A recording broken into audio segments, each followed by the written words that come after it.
जय श्री कृष्णा। एक बार पुनः आपका स्वागत है। आज हम बात करेंगे श्री नरेंद्र मोदी जी की कुंडली की। बहुत से लोगों के मन में यह प्रश्न है और हमसे भी पूछा था कि ऐसे कौन से ग्रह हैं, ऐसे कौन से योग हैं कि नरेंद्र मोदी जी बार बार देश के प्रधानमंत्री बन रहे हैं या राज्य के उच्च पद पर विराजमान हो रहे हैं। तो यदि उनके जन्म की बात की जाए तो 17 सितंबर 1950 को सुबह 11 बजे उनका जन्म हुआ है और जन्म स्थान जो है वो महसाना गुजरात में उनका जन्म हुआ है।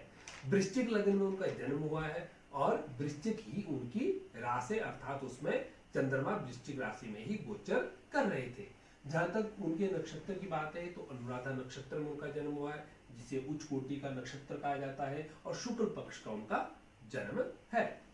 यदि जन्म के समय हम ग्रहों की बात करें तो केंद्र में मंगल और चंद्रमा की युति है, सुख स्थान में बृहस्पति है, पंचम में जो है वो राहुदेव विराजमान है, जबकि कर्म स्थान में सिंह राशि में शुक्र और शनि की युति है, जबकि एकादश भाव में केतु, सूर्य और बुध की युति जो है वो विराजमान है। यदि हम ग्रहों की बात करें तो बहुत ही उच्च कोटि के ग्रह जो है वो नरेंद्र मोदी जी को पड़े हैं, लेकिन बचपन में जो दशा अंतर्दशा जो उनको रही है वो अच्छे ग्रहों की नहीं रही है, जिसके कारण उनका बचपन जो है वो संघर्ष में बीता है। यदि हम लगन की बात करें तो लगन बड़े उच्च के हैं। मंगल देव जो अपनी स्वराशि में केंद्र में यहाँ पर बैठे हैं। चंद्रमा यहाँ पर नीच के हैं, वृश्चिक राशि में चंद्रमा नीच के होते हैं, लेकिन चंद्रमा जो यहाँ भागेश है, और भागेश जब केंद्र में आ जाए या धनेश केंद्र में आ जाए या लाभेश केंद्र में आ जाए तो उसे नीच भंग राजयोग कहा जाता है। और चंद्रमा यदि धनेश, लाभेश और भागेश होने के बाद केंद्र में आ जाते हैं तो वह व्यक्ति को राज्य प्राप्ति के बार बार योगों का निर्माण करते हैं।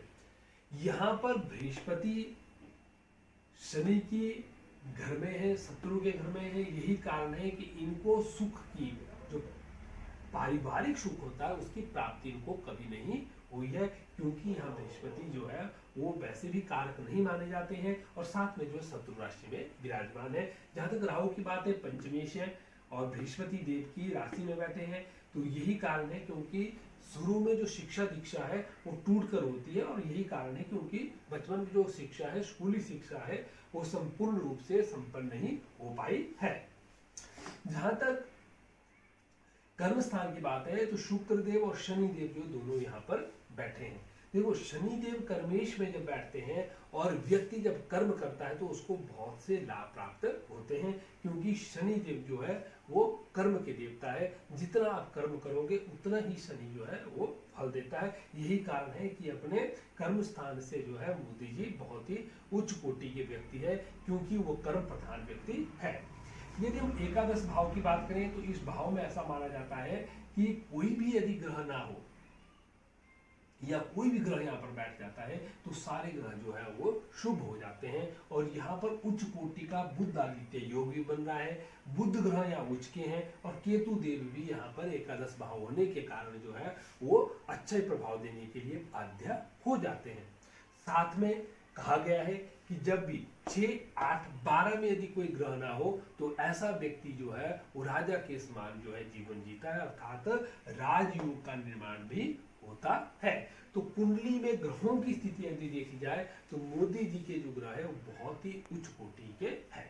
यदि हम वर्तमान की बात करें उनके ग्रहों की कैसी दशा है तो वर्तमान में उन्हें जो महादशा है वो मंगल की दशा है, जो 2021 से लेकर 2028 तक चलेगी। अब लगन की दशा किसी भी व्यक्ति के जीवन में सबसे उच्च की मानी जाती है, चाहे लगन उच्च के हो, नीच के हो, लेकिन यहाँ तो लगन अच्छी स्थिति में है। तो इस समय जो है 2021 से लेकर 28 तक नरेंद्र मोदी जी का समय अच्छा चला हुआ है। यही कारण है कि इतने विरोधाभासों के बाद भी, 10 साल के बाद भी, या इतने संगठन बनने के बाद भी वो दोबारा सत्ता में यदि कामयाब हो रहे हैं तो उसमें कहीं ना कहीं उन्हें लगन का जो है वो साथ उनको मिल रहा है। साथ में जो अंतरदशा है गुरु की है, जो 2025 तक है। यही कारण है कि थोड़ा सा उनका समय अच्छा नहीं चल रहा है कि गुरु इस कुंडली में योग कारक नहीं है।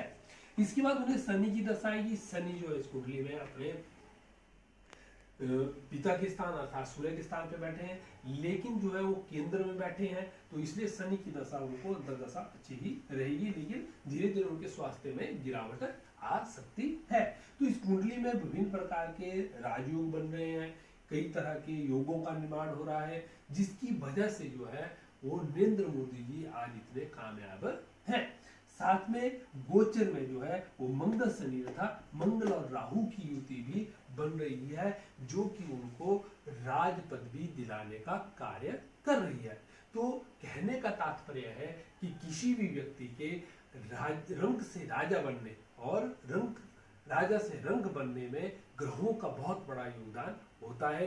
तो ग्रह जो है किस तरह से व्यक्ति को गरीब घर में पैदा होने के बाद भी उच्च का बना देते हैं, यही इन ग्रहों की ताकत है।